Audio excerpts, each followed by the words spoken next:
Assalamualaikum warahmatullahi wabarakatuh. Selamat pagi rekan-rekan sekalian. Bertemu lagi dengan saya Ahmad Fahmi dari kelas D4 RPKB 1.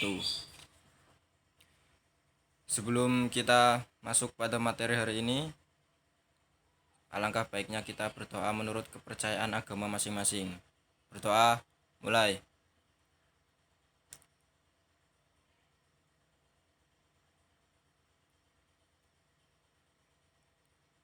Selesai. Nah, di sini kita akan belajar sejarah bahasa Indonesia. Langsung saja ya. Bahasa Melayu adalah bahasa kebanggaan Brunei, Indonesia, Malaysia, dan Singapura. Bahasa Indonesia berkedudukan sebagai bahasa kebangsaan dan bahasa resmi negara Republik Indonesia, merupakan sebuah dialek bahasa Melayu. Nama Melayu pertama kali digunakan sebagai nama kerajaan tua di daerah Jambi di tepi Sungai Batanghari pada abad ke-7 oleh Kerajaan Sriwijaya. Berikut beberapa contoh prasasti. 1. Prasasti Ketukan Bukit. Nah, prasasti ini atau prasasti Ketukan Bukit ditemukan oleh C.J.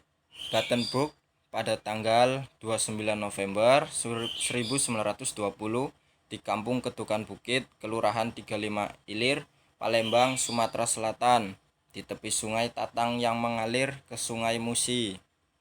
Nah, ini contoh gambar dari Ketukan Bukit. Nah, yang kedua, Prasasti Talang Tuo.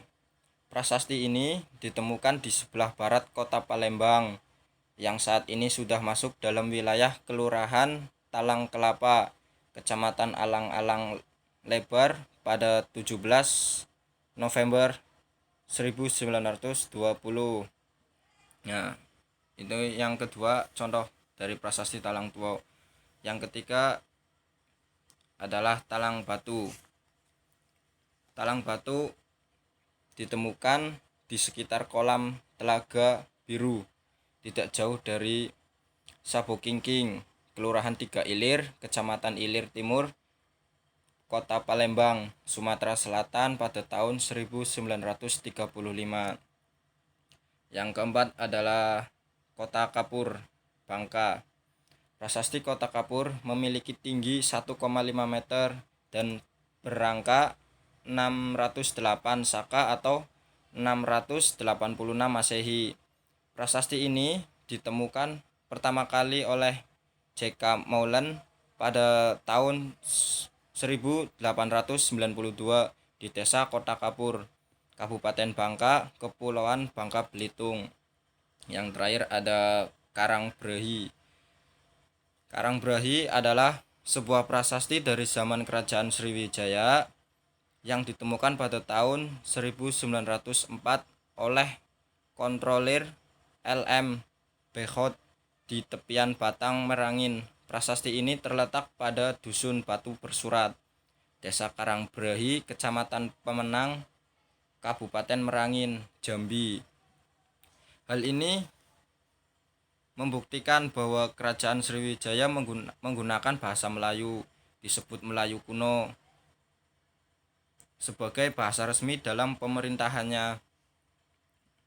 Nah, lanjut ya.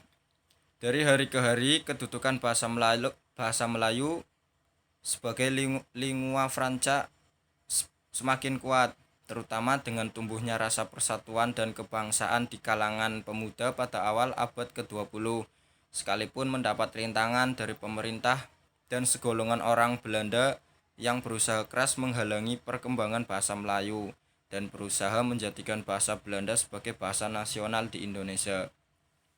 Akan tetapi, para pemuda yang bergabung dalam berbagai organisasi, mereka sadar bahwa hanya dengan persatuan seluruh rakyat bangsa Indonesia, berusaha keras mempersatukan rakyat, terutama para pemudanya, yang memuncak pada Kongres Pemuda di Jakarta 28 Oktober 1928. Pemuda dari berbagai organisasi pemuda mengucapkan ikrar yang pertama, berbangsa satu, bangsa Indonesia. Yang kedua, bertanah air satu, tanah air Indonesia. Dan yang ketiga, menjunjung tinggi bahasa persatuan, yaitu bahasa Indonesia. Melalui perjalanan sejarah yang panjang, bahasa Indonesia telah mencapai perkembangan yang luar biasa, baik dari segi jumlah penggunaannya maupun dari segi sistem tata bahasa dan kosakata serta maknanya. Bahasa Indonesia sekarang telah menjadi bahasa yang digunakan dan dipelajari tidak hanya di seluruh Indonesia. Nah, sekian dari saya. Semoga dapat bermanfaat bagi rekan-rekan sekalian. Mohon izin untuk kembali. Terima kasih. Wassalamualaikum warahmatullahi wabarakatuh.